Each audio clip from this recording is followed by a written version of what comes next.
এই কোয়ার সেটটা দেখো তো কেমন লাগছে, একদম কটনের ওপর, আর নেকের কাজটা পুরো ভি নেক। এটাও কিন্তু মিশো থেকে নেওয়া।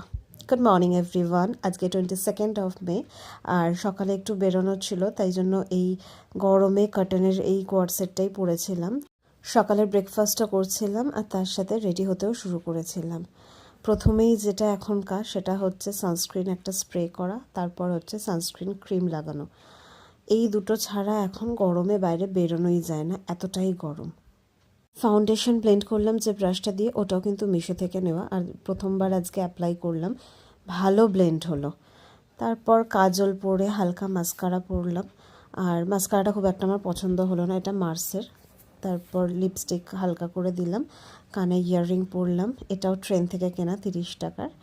এরপর ঘড়ি পরে বডি স্প্রে অ্যাপ্লাই করলাম, দেন বেরোনোর আগে আর একবার এই সানস্ক্রিন স্প্রেটা অ্যাপ্লাই করে নিলাম, আর সানগ্লাস তো মাস্ট এখন। সো আমি রেডি। Thank you for watching.